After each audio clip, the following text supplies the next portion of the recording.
Hello student, तो स्वागत है आप सभी का मेरे YouTube channel concept coaching classes में, जिसमें आप सभी को पता है मैं साइंस पढ़ाता हूं। और साइंस में हमारा चल रहा है अध्याय 3। 2 अध्याय हमने कंप्लीट कर दिए हैं।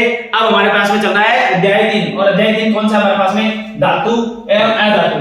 और धातु एवं अधातु का एक पार्ट बना भी दिया है मैंने, और ये हमारे पास में दूसरा पार्ट चल रहा है। ऐसे लगातार हमारे साथ बने रहने के लिए, साइंस पढ़ने के लिए हमारे पेज को सब्सक्राइब करें, शेयर करें, कमेंट करें और लाइक करें। और अगर किसी भी प्रकार की टेक्निकल इश्यू आता है तो हमें कमेंट करके जरूर सूचना दें, ताकि हम उसमें सुधार कर सके। एक वो माइक का इश्यू है जो हम बता रहे हैं बार बार, लेकिन अब थोड़ा वो ऑर्डर में टाइम लगा उसमें, तो वो थोड़े दिन में आ जाएगा। तब हमारे पास में आवाज का इश्यू भी खत्म हो जाएगा।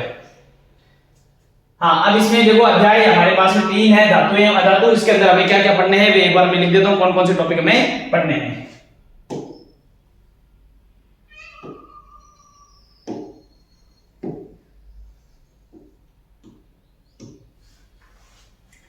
हाँ, तो हमारे पास में आज पढ़ने में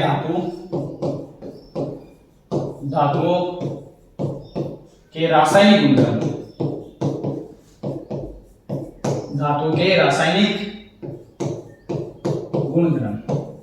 अब देखो, धातु के रासायनिक गुणधर्म क्या होते हैं वो हमें देखना है। यानी जल के साथ अभिक्रिया करके क्या बनाएंगे, ऑक्सीजन के साथ अभिक्रिया करके क्या बनाएंगे, किस चीज से अभिक्रिया करके क्या चाहिए बनाएंगे, वो हमें देखना है। तो जैसे हमारे पास में सबसे पहला रहेगा धातु का दहन। धातु का दहन बोल सकते हैं, या फिर इसे बोलते हैं धातु की ऑक्सीजन से क्रिया, क्योंकि दहन में हमारे पास में ऑक्सीजन प्रयुक्त होती है। धातु की ऑक्सीजन के साथ अभिक्रिया, धातु की ऑक्सीजन के साथ अभिक्रिया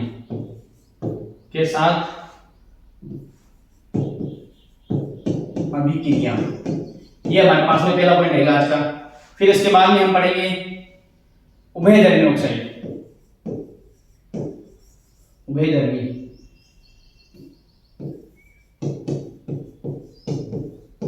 ऑक्साइड, इसके बाद में हमारे पास में रहेगा उभयधर्मी ऑक्साइड। फिर हमारे पास में रहेगा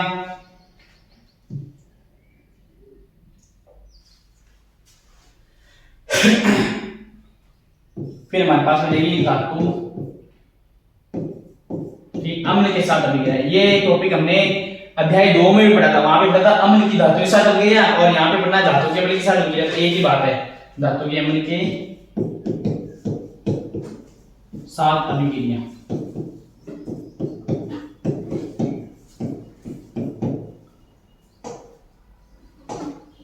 धातु के अम्ल के साथ अभिक्रिया। अब फिर 4 नंबर करते हैं हमारे पास में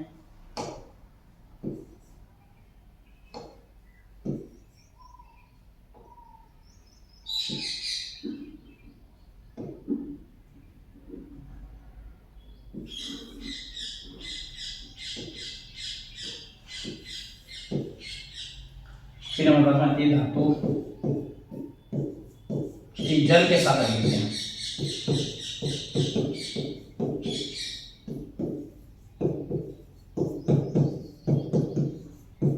फिर आती है हमारे पास में धातु की जल के साथ अभिक्रिया। फिर इसके बाद में पढ़नी हमें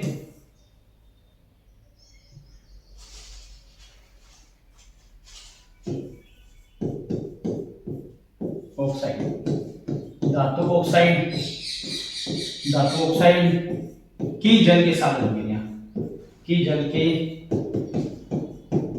साथ अभिक्रिया। ठीक है, तो धातु पहले हमें पढ़नी धातु की जल के साथ अभिक्रिया, फिर उसके बाद में पढ़नी धातु ऑक्साइड की जल के साथ अभिक्रिया। वो क्या क्या होती है, तो हम पहले आज का टॉपिक स्टार्ट करते हैं। आज हम ये 5 टॉपिक पढ़ने हैं, कवर करने हैं। तो सबसे पहला हमारे पास में टॉपिक कौन सा है? धातु का दहन या धातु की ऑक्सीजन के साथ अभिक्रिया। उसमें क्या होता है वो देखते हैं। तो हमारे पास में है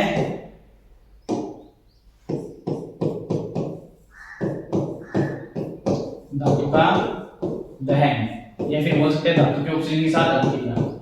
धातु की ऑक्सीजन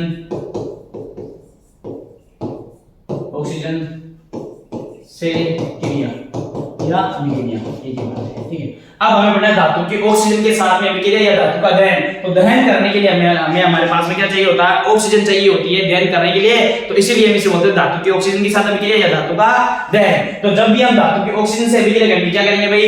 धातु की ऑक्सीजन से अभिक्रिया करेंगे तो हमारे पास में धातु ऑक्साइड बनेगा, या धातु का जब भी हम दहन करेंगे तो हमारे पास में धातु ऑक्साइड बनेगा। तो लिख लेते हैं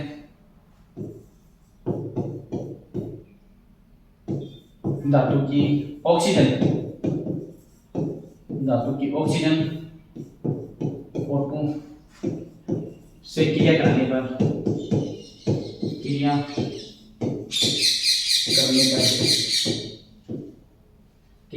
धातु के ऑक्सीजन से क्रिया करने पर धात्विक ऑक्साइड प्राप्त होता है। क्या प्राप्त होता है भाई?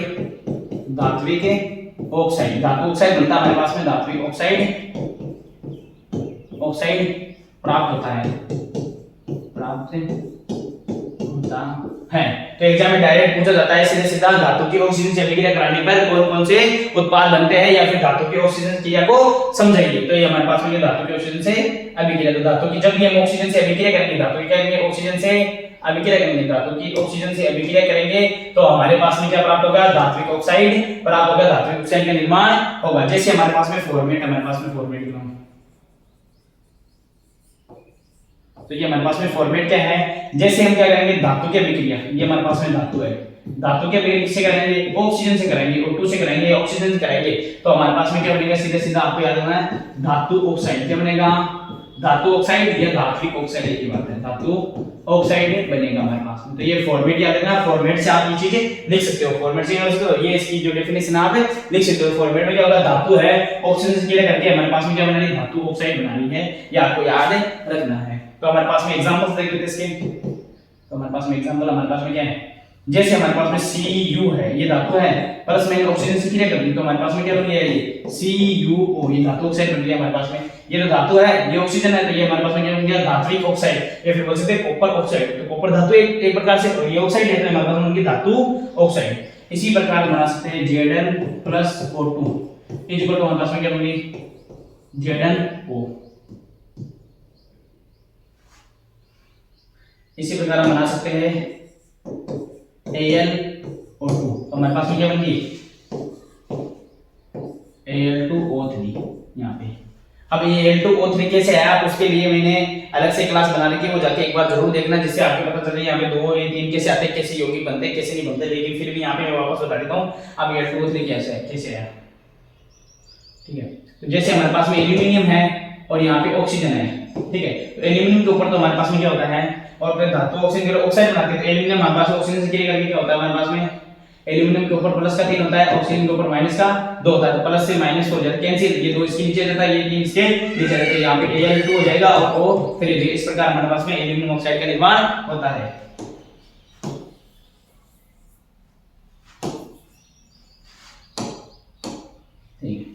हाँ, तो एल्यूमिनियम जब कोई भी तीनों धातु है, ये तीनों क्या हमारे पास में धातु है, तो धातु ऑक्सीजन से क्रिया करके हमारे पास में हमारी धात्विक ऑक्साइड बना रही है। क्या बना रही है? धात्विक ऑक्साइड बना रही है।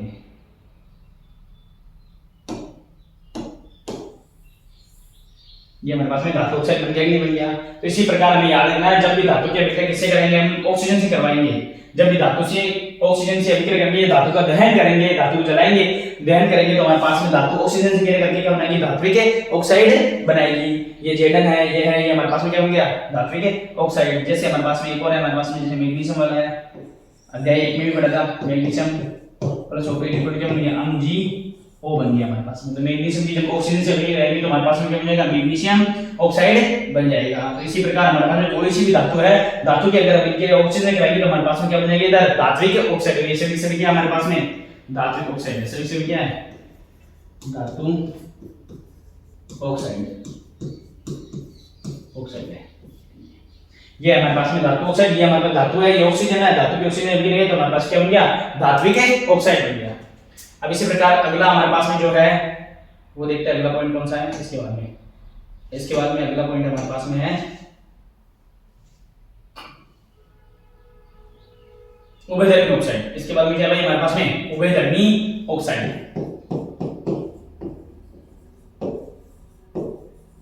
उभयधर्मी ऑक्साइड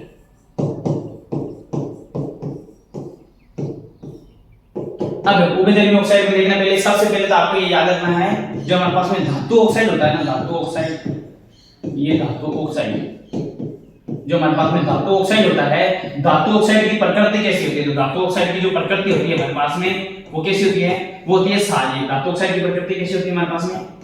क्षारीय। धातु ऑक्साइड कौन सी प्रकृति होते हैं? क्षारीय प्रकृति के होते हैं। तो आपसे डायरेक्ट क्वेश्चन भी पूछा जा सकता है, कंपटीशन एग्जाम में भी पूछा जाता है बहुत बार ऐसा क्वेश्चन कि भाई धातु ऑक्साइड जो होते हैं उनकी प्रकृति कैसी होती है, अधातु ऑक्साइड की प्रकृति कैसी होती है। तो धातु ऑक्साइड की जो प्रकृति कैसी होती है हमारे पास में क्षारीय होती है, याद रखना।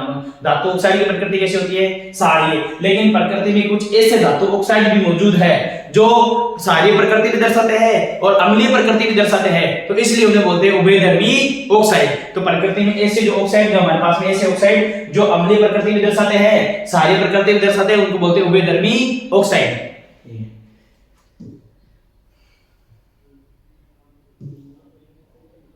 इसमें क्या करें, ऐसे धातु ऑक्साइड, ऐसे धातु ऑक्साइड, ऐसे धातु ऑक्साइड, ऐसे धातु ऑक्साइड जो अम्लीय व क्षारीय, जो अम्लीय व क्षारीय, ऐसे धातु ऑक्साइड जो अम्लीय व क्षारीय दोनों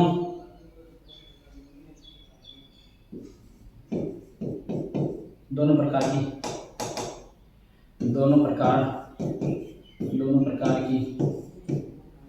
हाँ, ऐसे धातु ऑक्साइड जो अम्लीय व क्षारीय दोनों प्रकार की प्रकृति दर्शाते हैं, प्रकृति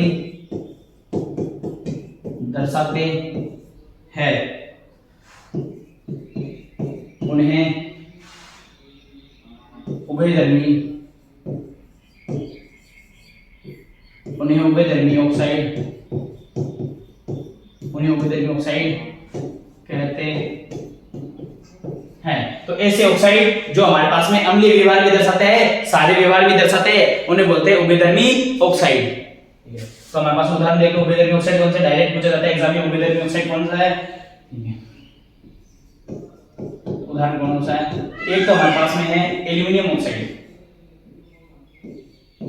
एक तो हमारे पास में क्या है एल्यूमिनियम ऑक्साइड, क्या है उभयधर्मी ऑक्साइड, जो ये क्या करेगा भाई अम्लीय व्यवहार भी दर्शाता है, क्षारीय व्यवहार भी दर्शाता है। और इसी के साथ में एक हमारे पास में जिंक ऑक्साइड, तो जिंक ऑक्साइड भी क्या करता है, अम्लीय व्यवहार भी दर्शाता है और क्षारीय व्यवहार भी दर्शाता है। तो दोनों प्रकार का व्यवहार दर्शाता है, इसलिए इसे क्या बोलता है, इसीलिए इसे क्या बोलते हैं भाई उभयधर्मी ऑक्साइड। तो ये क्या करेगा, अम्ल के साथ में अभिक्रिया करेगा, क्षार के साथ में भी अभिक्रिया कर सकता है। इसके अभिक्रिया भी एक बार देख लेते हैं नीचे।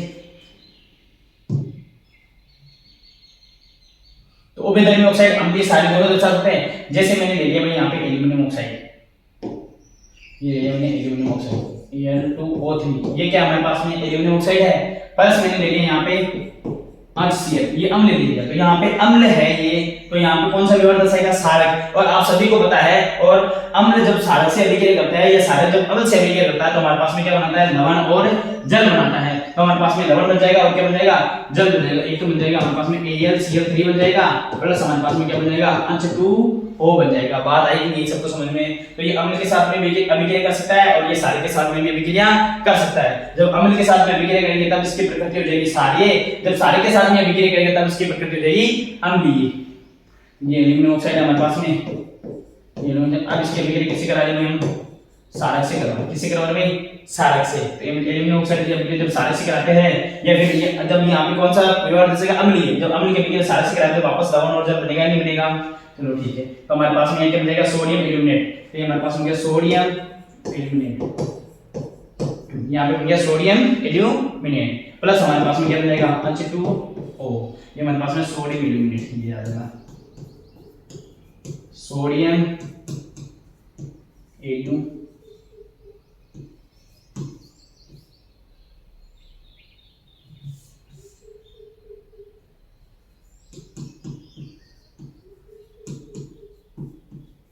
सोडियम एल्यूमिनेट, ठीक है। ये हमारे पास में क्या है, सोडियम एल्यूमिनेट। इसी प्रकार जो हमारे पास में जिंक है वो अम्ल के साथ में भी अभिक्रिया कर सकता है और क्षारक के साथ में भी अभिक्रिया कर सकता है, और उसमें बनेगा सोडियम एल्यूमिनेट, वो बना लेगा सोडियम जिंकेट। ये हो गया हमारे पास में उभयधर्मी ऑक्साइड। तो आपसे उभयधर्मी ऑक्साइड पूछे तो आपको डिटेल से सारा ये लिखना है, उभयधर्मी ऑक्साइड को डिटेल से समझना है। और ये पिछले साल ही अपने एग्जाम में आया था, आरबीएससी 2025 में आया था, 26 में 2025 में, आरबीएससी 2025 के अंदर पूछा गया है उभयधर्मी ऑक्साइड किसे कहते हैं। तो उभयधर्मी ऑक्साइड की परिभाषा लिखनी थी और उभयधर्मी ऑक्साइड के बारे में ये चीजें हमें समझानी थी। तो 2 नंबर का क्वेश्चन आपसे ऐसा पूछा जा सकता है। इसके बाद में देखते हैं हमारे पास उभयधर्मी ऑक्साइड आ गया, फिर इसके बाद में क्या है हमारे पास में भाई, धातु की अम्ल के साथ अभिक्रिया। फिर इसके बाद में हमारे पास में क्या है तीसरा पॉइंट, धातु की अम्ल के साथ अभिक्रिया। अब हमारे पास में है धातु की अम्ल के साथ अभिक्रिया। अम्ल के साथ अभिक्रिया, धातु की क्या हमारे पास में अम्ल के साथ अभिक्रिया। तो ये मैंने पहले बता दिया, धातु की अम्ल के साथ अभिक्रिया कराने से हमारे पास में क्या होता है भाई, अध्याय 2 में भी हमने पढ़ा था, जब धातु की अभिक्रिया हम अम्ल से कराते हैं या अम्ल की अभिक्रिया जब धातु से कराते हैं तो हमारे पास में लवण बनता है और साथ में हाइड्रोजन गैस का निर्माण होता है। धातु की अभिक्रिया जब अम्ल से कराते हैं या अम्ल की अभिक्रिया जब धातु से कराते हैं तो दोनों के आपस में अभिक्रिया कराते हैं तो हमारे पास में लवण बनता है। लवण के साथ में हमारे पास में हाइड्रोजन गैस का निर्माण भी होता है। अब क्या होगा यहाँ पे लिखे भाई, धातु की अभिक्रिया अम्ल से कराने पर लवण व हाइड्रोजन गैस का निर्माण होता है। तो जब भी हम क्या करेंगे, धातु की अभिक्रिया, कोई सी भी धातु है उसकी अभिक्रिया अम्ल के साथ में करवाएंगे, तो जब धातु की अभिक्रिया अम्ल के साथ में करवाएंगे तो हमारे पास में लवण बनेगा और लवण के साथ साथ में हाइड्रोजन गैस का निर्माण होगा। तो इसका फॉर्मेट याद रख लो, फॉर्मेट से हम परिभाषा बना सकते हैं। फॉर्मेट वेरी इंपॉर्टेंट है,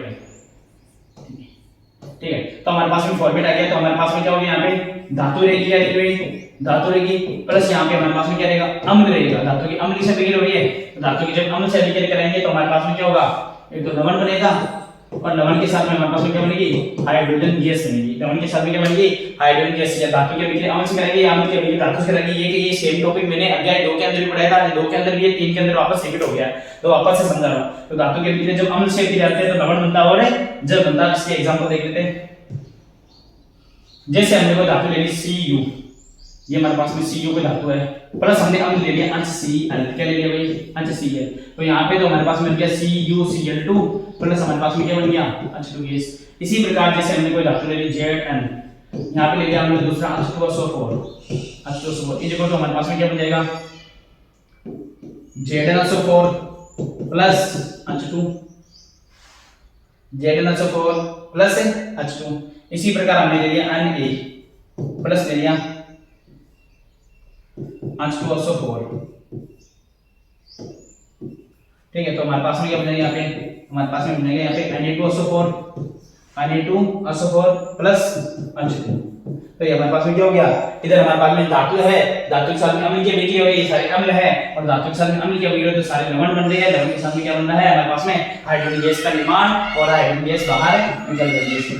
ये हाइड्रोजन गैस बाहर निकल रही है। बात आई आपको समझ में, अंडरस्टैंड, यस और नो, ठीक है।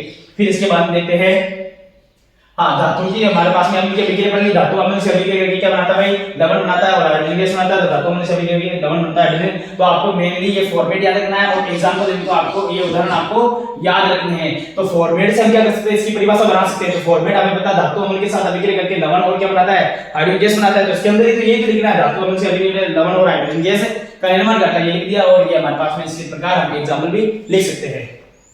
अब इसके बाद में आगे देखो, अब हमारे पास में धातु के जल के साथ अभिक्रिया, धातु के जल के साथ अभिक्रिया।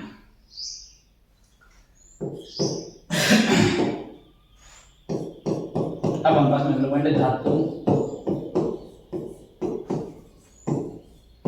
जल के साथ अभिक्रिया।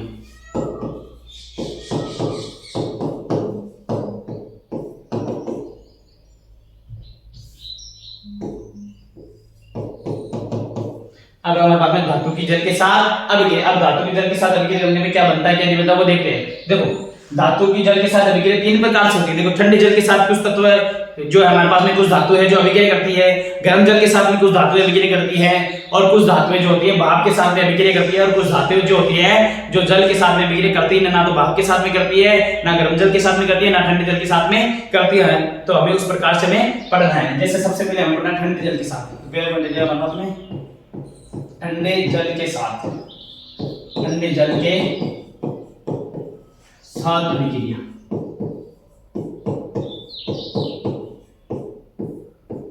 ठंडे जल के साथ में अभिक्रिया यहाँ से भाई हमारे पास में यहाँ से क्वेश्चन पूछा गया पिछले साल आरबीएससी इस साल आरबीएससी 2024 के अंदर यहाँ से हमारे पास में क्वेश्चन पूछा आरबीएससी 2024 के अंदर ठंडे जल के साथ में कौन कौन से जो हमारे पास में धातु है जो अभिक्रिया करती है। तो अब देखें देखो ठंडे जल के साथ में कौन सी अभिक्रिया जो धातु कौन सी जो हमारे पास में धातु है वो अभिक्रिया करती है। तो हमारे पास में सोडियम और पोटेशियम ऐसी धातु है जो सिर्फ ठंडे जल के साथ में अभिक्रिया करती है। तो सोडियम और पोटेशियम ठंडे जल के साथ अभिक्रिया करके ये तीव्र अभिक्रिया करती है, बहुत तेज अभिक्रिया करती है ठंडे जल के साथ में। तो सोडियम पोटेशियम ठंडे जल के साथ में तीव्र अभिक्रिया करके बहुत तेज अभिक्रिया करके और हाइड्रोजन के साथ में प्रज्वलित हो जाते हैं। जिससे क्या होता है भाई ये जिनको मतलब सोडियम और पोटेशियम को जल में डालने पर क्या हो जाती है हमारे पास में आग पकड़ लेते हैं। हाँ तो ठंडे जल के साथ में क्या होते हैं भाई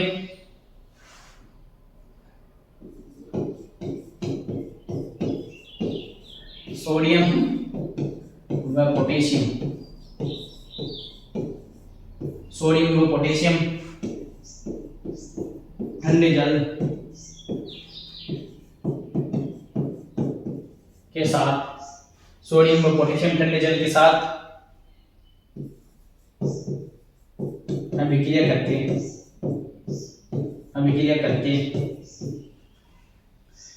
करके धात्विक ऑक्साइड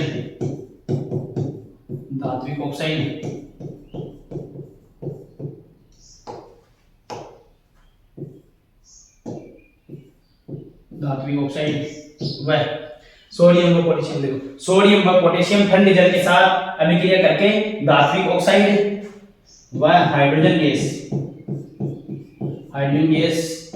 का निर्माण करते हैं।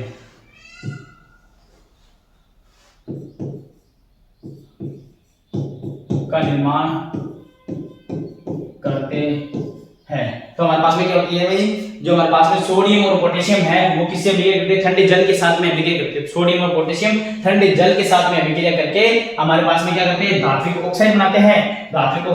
तो एक तो हमारे पास में क्या बनाते हैं धात्विक ऑक्साइड बनाते हैं और धात्विक ऑक्साइड के साथ में हमारे पास में हाइड्रोजन गैस का निर्माण भी करते हैं। इसका फॉर्मेट देखते हैं।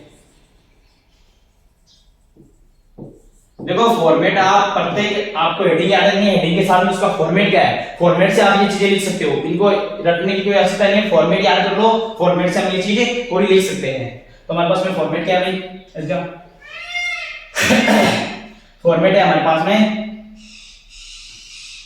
ये हमारे पास में धातु है, धातु के लिए किसी जल के साथ में जल कौन सा हमारे पास में ठंडा जल, यहाँ पे ठंडा जल धातु के किसी करा रहे भाई ठंडे जल के साथ में करा रहे या यहाँ पे ठंडा जल धातु के ठंडे जल से कराएंगे तो हमारे पास में क्या बनेगा धातु ऑक्साइड बनेगा। तो धातु ऑक्साइड बनेगा, धातु ऑक्साइड के साथ में हमारे पास में क्या बनेगा हाइड्रोजन गैस बनेगी। तो इसी पे ध्यान दे लेते हैं। हमारे पास में जैसे हमारे पास में एग्जांपल है हमारे पास में यहाँ पे जैसे हमने ले लिया सोडियम, क्या ले लिया भाई सोडियम प्लस ले लिया हमने H2O, तो हमारे पास में एक तो बनेगा धातु ऑक्साइड, तो हमारे पास में यहाँ सोडियम ऑक्साइड बन गया Na2O बन गया प्लस हमारे पास में क्या बन गया हाइड्रोजन गैस बन गई। ठीक है, तो ठंडे जल के साथ में जैसे हम सोडियम की अभिक्रिया करेंगे क्या करेंगे, ये ठंडा जल है हमारे पास में, ये सोडियम है, तो ठंडे जल के साथ में जब सोडियम की अभिक्रिया करेंगे तो हमारे पास में धात्विक ऑक्साइड बनेगा और क्या बनेगी हाइड्रोजन गैस बनेगी। तो हाइड्रोजन गैस क्या होगी, ये अभिक्रिया क्या होगी तीव्र होगी, तेजी से होगी, और तेजी से होने के कारण क्या होगा हाइड्रोजन जो प्रज्वलित हो जाएगा, हाइड्रोजन क्या हो जाएगा प्रज्वलित हो जाएगा, आग पकड़ लेगा। तो इसीलिए जो हमारे पास में सोडियम और पोटेशियम होते हैं उनको क्या रखते हैं केरोसिन के तेल में या फिर इनको मिट्टी के तेल में रखते हैं, क्योंकि ये जल में रखने पर या वायु में खुला छोड़ने पर तुरंत ऑक्सीजन से अभिक्रिया करके या तुरंत जल से अभिक्रिया करके ऑक्साइड बना के और हाइड्रोजन गैस का निर्माण करते हैं, जिससे हाइड्रोजन गैस क्या कर लेती है तुरंत आग पकड़ लेती है, जिससे भाई जल में डालने पर सोडियम पोटेशियम विस्फोट हो जाते हैं। तो आपको ये भी याद रखना है भाई सोडियम और पोटेशियम को केरोसिन या मिट्टी के तेल में क्यों रखा जाता है, क्योंकि हमें पता है अगर इनको जल के अंदर डालेंगे या बाहर खुला छोड़ेंगे तो ये तीव्र अभिक्रियाशीलता तो है, ज्यादा अभिक्रियाशील है, तो ये अभिक्रिया करके ये आग पकड़ लेते हैं, इसलिए इनको मिट्टी के तेल में रखा जाता है। अब आगे दूसरा एग्जांपल देखो। अब हमारे जैसे पोटेशियम है, पोटेशियम को क्या करेंगे H2O से अभिक्रिया करेंगे, जल से भी तो हमारे पास में बन गया यहाँ पे K2O बन गया प्लस हमारे पास में क्या बन गई H2, तो इसमें भी हाइड्रोजन गैस बनेगी और हाइड्रोजन क्या होती है तुरंत आग पकड़ लेता है प्रज्वलित होके। और इसी प्रकार हमारे पास में एक और है, ये भी याद रखना, पूछा तो नहीं जाता लेकिन फिर भी याद रखना, कैल्शियम भी हमारे पास में ठंडे जल से अभिक्रिया करते हैं। कैल्शियम भी क्या होता है ठंडे जल के साथ में अभिक्रिया करता है, कैल्शियम भी क्या होता है ठंडे जल से अभिक्रिया करता है, CaO बनाता है ये भी प्लस H2 H2 गैस बनेगा, ठीक है। CaO प्लस है, H2 गैस है बनाई गई, ठीक है। तो हमारे पास में जो हमारे पास में इसमें जो H2 गैस बनी है, क्या बनी है भाई इसके अंदर H2 गैस बनी है, वो क्या होगा, ये तीव्र अभिक्रिया है। ये तो हमारे पास में तीव्र अभिक्रिया तेजी से, ये हमारे पास में धीमी अभिक्रिया है, ये धीमे से हो रही है और इस कारण ये जो कैल्शियम है हमारे पास में आगे नहीं पकड़ता। तो ये हमारे पास में लेने देना इसको याद करने की जरूरत नहीं है, हमारे पास में 2 ही है तो 2 को याद करने आता है, ये याद रखना होगा, ठीक है। और ऐसे आगे मैं पूछो सोडियम, पोटेशियम और कैल्शियम तीनों ठंडे जल के साथ में अभिक्रिया कर सकते हैं। फिर इसके बाद में आता है हमारे पास में ठंडे जल के बाद में क्या आता है हमारे पास में, अब यहां से क्या क्वेश्चन पूछा गया था भाई, एक तो एग्जाम में पूछा गया था हमारे पास में, एक क्वेश्चन हमारे पास में यह पूछा था आरबीसी 2026 में, इसी 2026 के अंदर भी हमारे पास में जो पेपर हुआ था फरवरी के अंदर, उसके अंदर पूछा गया था हमारे पास में ऐसी कौन सी जो धातु है ठंडे जल के साथ में अभिक्रिया करती है, तो कौन सी धातु है जो ठंडे जल के साथ में अभिक्रिया करती है। 4 ऑप्शन दिए थे, 4 ऑप्शन में से एक ऑप्शन था हमारे पास में सोडियम, तो उसके अंदर उत्तर क्या आएगा सोडियम। तो सोडियम और पोटेशियम दोनों क्या होती है हमारे पास में ठंडे जल के साथ में अभिक्रिया करती है। तो यहां से वापस क्वेश्चन आ सकता है, यहां से तो इसके अगले टॉपिक से या इसके पीछे वाले टॉपिक से इस बार क्वेश्चन आ सकता है, तो आपको सभी को ध्यान से पढ़ना है। अब यहाँ पे जो धात्विक ऑक्साइड बन रहा है, क्या बन रहा है यहाँ पे धात्विक ऑक्साइड बन रहा है, नहीं बन रहा है, और जल के अंदर बन रहा है। अभी धातु ऑक्साइड जिस जल में बना उस जल में तो पड़ा है भाई, धातु के साथ में जल की अभिक्रिया कर रहा है, धातु के साथ में जल की अभिक्रिया करे तो पूरे जल से अभिक्रिया करेगा नहीं, जिस जल से अभिक्रिया करके धात्विक ऑक्साइड बनाएगा और उसी के अंदर क्या रहेगा हमारे पास में जल रहेगा, और उसी में क्या रहेगा जल रहेगा, और उसी में क्या रहेगा धात्विक ऑक्साइड रहेगा। अब धात्विक ऑक्साइड धीरे धीरे जल से अभिक्रिया करेगा वापस, तो धात्विक ऑक्साइड खुद जल से अभिक्रिया करके धात्विक हाइड्रोक्साइड बना लेगा, क्या बना लेगा धात्विक हाइड्रोक्साइड बना लेगा, जो कि हमारा अगला टॉपिक है। तो अब हमारे पास में है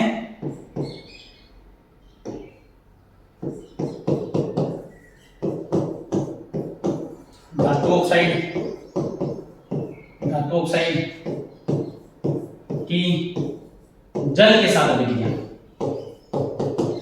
जल के साथ अभिक्रिया। अब ये मत बोल देना सर अभी तो आपने ये पढ़ाया, ये वापस पढ़ाएंगे, वो टॉपिक अलग था, ये टॉपिक हमारे पास में अलग है। यहाँ पे है धात्विक ऑक्साइड की जल के साथ अभिक्रिया, जबकि वहां पे क्या था धातु की जल के साथ अभिक्रिया, तो इसमें उसमें फर्क है दोनों में। ये तो धातु के साथ जल की अभिक्रिया थी, अब हमारे पास में धात्विक ऑक्साइड की जल के साथ अभिक्रिया, तो इसके अंदर जो धात्विक ऑक्साइड बन रहा है ये खुद उसमें जल में है, तो जल के वापस क्रिया करके यहाँ पे धातु ऑक्साइड भी, धातु हाइड्रोक्साइड भी बना लेगा ये, ठीक है। तो धात्विक ऑक्साइड की जल के साथ अभिक्रिया, धात्विक ऑक्साइड के हमारे पास में जल के साथ, जब धात्विक ऑक्साइड जल से अभिक्रिया कराते हैं तो हमारे पास में क्या बनता है हाइड्रोक्साइड बनता है, क्या बनता है भाई हाइड्रोक्साइड। एक मिनट इसमें लिख लो, हाँ इसमें क्या है मतलब, हाँ इसमें हमने ठंडे जल के साथ लिखी थी, इसके अंदर एक दो पॉइंट है वो लिख लेते हैं, फिर बाद में वो आगे करते हैं चर्चा। अब ठंडे जल के साथ में कर ली, अब हमारे पास में दूसरी गर्म जल के साथ में अभिक्रिया। अब कुछ धातुएं जो होती है ना तो ठंडे जल के साथ में अभिक्रिया करती है और ना ही भाप के साथ में अभिक्रिया करती है, तो किसके साथ में करती है गर्म जल के साथ में। अब एक आएगी हमारे पास में गर्म जल के साथ में अभिक्रिया, गर्म जल के साथ अभिक्रिया।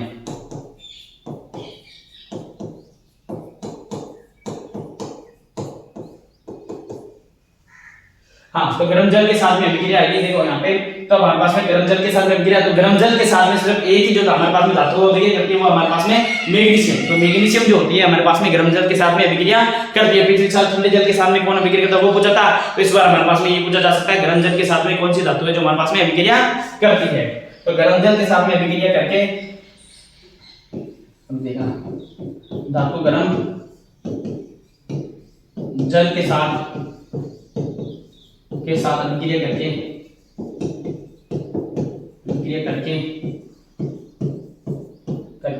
धातु गर्म जल के साथ अभिक्रिया करके। अब देखो धातु जो जल के साथ अभिक्रिया करके आपने सोडियम यहाँ पे मतलब धातु ऑक्साइड बना लिया, लेकिन यहाँ पे धातु ऑक्साइड नहीं, यहाँ पे धातु हाइड्रोक्साइड बनेगा गर्म जल के साथ में, ध्यान रखना। धातु गर्म जल के साथ अभिक्रिया करके धातु हाइड्रोक्साइड धातु हाइड्रोक्साइड जिसे हम सार भी बोलते हैं, धातु हाइड्रोक्साइड धातु गर्म जल के साथ में अभिक्रिया करके धातु हाइड्रोक्साइड का निर्माण करते हैं, धातु गर्म जल के साथ में अभिक्रिया धातु हाइड्रोक्साइड का निर्माण करती है, ठीक है। अब आगे देखो कैसे, अब इसका एग्जांपल देखना। अब धातु के साथ जो हमारे पास में क्या है, एक हमारे पास में एक पॉइंट याद रखना, जो मैग्नीशियम जो होती है हमारे पास में वो किससे अभिक्रिया करती है, सिर्फ गर्म जल से अभिक्रिया करती है, ना तो ठंडे जल से करती है ना ही भाप से करती है, सिर्फ किससे अभिक्रिया करती है गर्म जल से। तो हमारे पास में आ जाएगा मैग्नीशियम प्लस हमारे पास में क्या जाएगा H2O, और ये भी कौन सा जल है, गर्म जल। कौन सा जल है भाई, गर्म जल। इसके ऊपर लिखो भाई कौन सा जल है, गर्म जल। तो हमारे पास में ये क्या देगा, मैग्नीशियम हाइड्रोक्साइड। यहाँ पे क्या मिलेगा, MgOH का होल ट्वाइस मिलेगा। बात समझ में आई कि नहीं, अंडरस्टैंड यस और नो। देखो वापस Mg है हमारे पास में, ये मैग्नीशियम है और उसके साथ में हाइड्रोजन हमारे पास में क्या कर दिया, अभिक्रिया कर दी। उसके साथ में जल अभिक्रिया कर रहा है, मैग्नीशियम है उसके साथ में जल अभिक्रिया कर रहा है। तो मैग्नीशियम के साथ में जब जल अभिक्रिया करेगा, गर्म जल अभिक्रिया करेगा, तो हमारे पास में मैग्नीशियम हाइड्रोक्साइड का निर्माण करेगा, जिसे हम क्षारक भी बोलते हैं। चलो इसके बाद में हमारे पास में है भाप के साथ अभिक्रिया।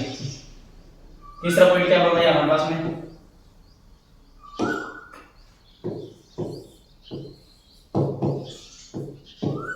भाप के साथ अभिक्रिया।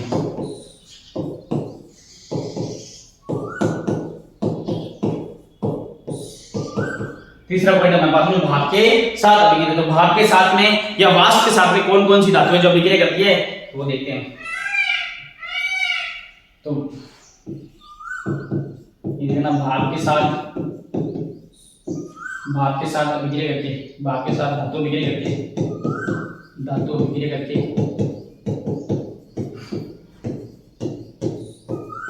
भाप के साथ धातु अभिक्रिया करके धातु ऑक्साइड, इसमें धातु ऑक्साइड मिलेगा वापस, ठीक है। धातु ऑक्साइड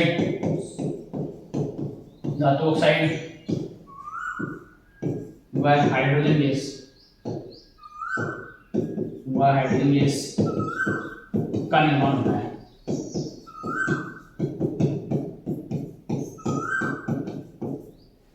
ठीक है, भाप के साथ धातु अभिक्रिया करके धातु ऑक्साइड व हाइड्रोजन गैस का निर्माण करती है।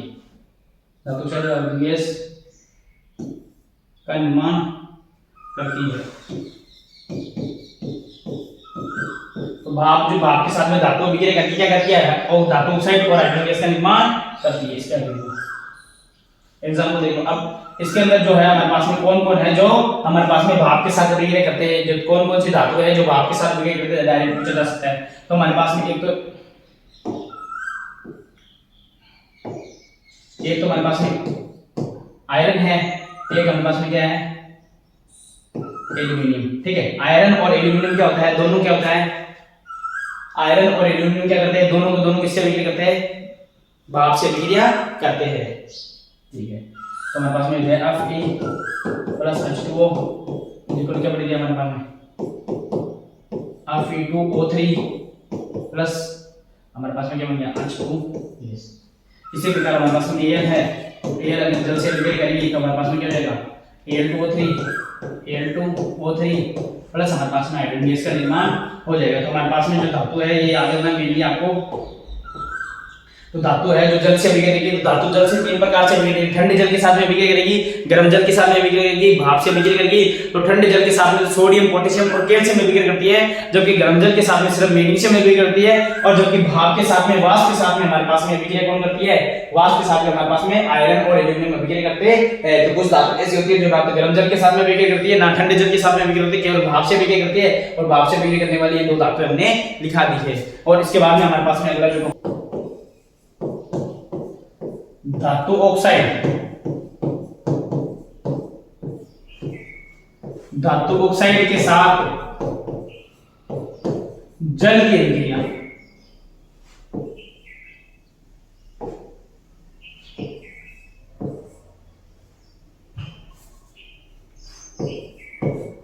जल की अभिक्रिया।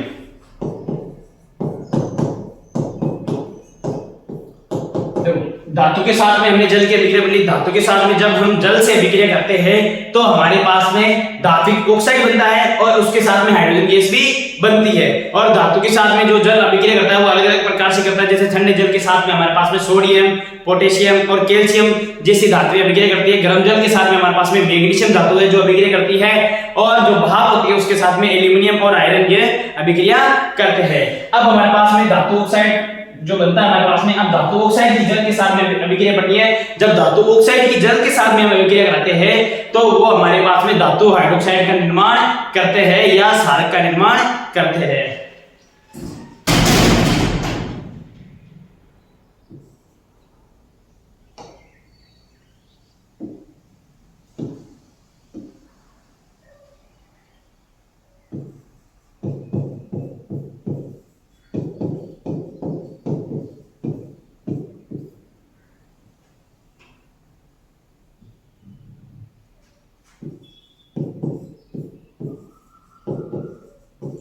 धातु ऑक्साइड की अभिक्रिया जल से करवाने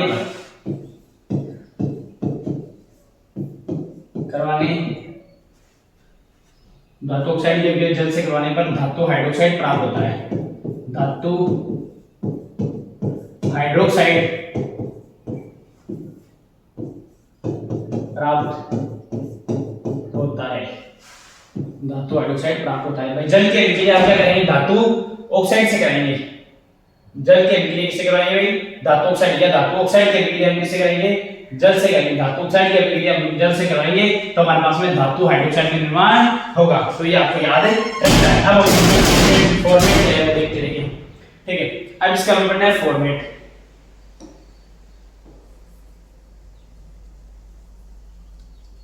ये हमारे पास में है इसका फॉर्मेट।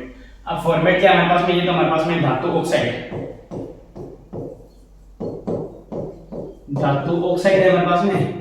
और धातु ऑक्साइड की अभिक्रिया किससे कराएंगे? हम जल से कराएंगे। धातु ऑक्साइड की अभिक्रिया जैसे जल से करवाएंगे तो हमारे पास में क्या बनेगा? धातु हाइड्रोक्साइड बनेगा।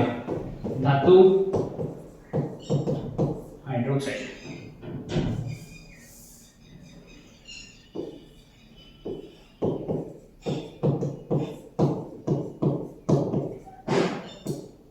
धातु हाइड्रोक्साइड बनेगा। तो हमारे पास में क्या है? धातु ऑक्साइड की अभिक्रिया जैसे किससे कराएंगे? जल से करवाएंगे तो हमारे पास में धातु हाइड्रोक्साइड बनेगा। ये आपको फॉर्मेट याद रखना। फॉर्मेट से आप इसकी डेफिनेशन लिख सकते हो, क्योंकि धातु ऑक्साइड जो है उससे जल की अभिक्रिया होगी तो धातु हाइड्रोक्साइड का निर्माण होगा। अब हमारे पास इसके एग्जांपल देख लेते हैं। अब हमारे पास में है धातु ऑक्साइड। हमारे पास में जैसे मैंने ले लिया Na2O, Na2O ये हमारे पास में धातु ऑक्साइड है, प्लस हमने ले लिया जल। ये हमारे पास में H2O, ये हमारे पास में क्या है? जल। तो हमारे पास में मिलेगा धातु हाइड्रोक्साइड। धातु तो हमारे पास में सोडियम और इसका हाइड्रोक्साइड बन गया, ये NaOH बन गया। ये हमारे पास में बन गया धातु हाइड्रोक्साइड। इसी प्रकार जब हमने ले लिया K2O ले लिया, प्लस हमने किसी ले लिया H2O से करा दिया, ये हमारे पास धातु ऑक्साइड है। और धातु ऑक्साइड के साथ में हमने क्या ले लिया? जल ले लिया। तो वापस हमारे पास में क्या बनेगा? धातु हाइड्रोक्साइड। तो हमारे पास में बन गया KOH। इसी प्रकार मैंने एक और धातु ऑक्साइड ले लिया CaO, ये धातु है, ये ऑक्साइड है, धातु ऑक्साइड ले लिया। इसके साथ में किसी अभिक्रिया जल की अभिक्रिया, तब हमारे पास में क्या बनेगा? CaOH का होल 12। तो ये भी हमारे पास में धातु हाइड्रोक्साइड का निर्माण हो गया। तो जब भी हम धातु ऑक्साइड की अभिक्रिया जल से करवाएंगे तो हमारे पास में किसका निर्माण होगा? धातु हाइड्रोक्साइड का निर्माण होगा। ये क्या बनेगा हमारे पास में? धातु हाइड्रोक्साइड। ये हमारे पास में धातु हाइड्रोक्साइड, ये हमारे पास में धातु ऑक्साइड। जब भी हम जल की अभिक्रिया किससे करेंगे? जल की अभिक्रिया धातु ऑक्साइड से करवाएंगे तो हमारे पास में निर्माण होगा धातु हाइड्रोक्साइड का। इसी प्रकार ये टॉपिक हमारा कंप्लीट होता है। और इसके बाद में हम जो नेक्स्ट टॉपिक पढ़ेंगे वो हमारे पास में रहेगा सक्रियता श्रेणी। तो आज के लिए इतना ही, मिलते हैं नेक्स्ट सेक्शन में। एक बार ये देख लो हमारे पास में, हाँ तो आप हमारे चैनल को लाइक करें, कमेंट करें, शेयर करें और सब्सक्राइब करें। मिलते हैं नेक्स्ट सेक्शन में। टाटा बाय बाय, जय हिंद।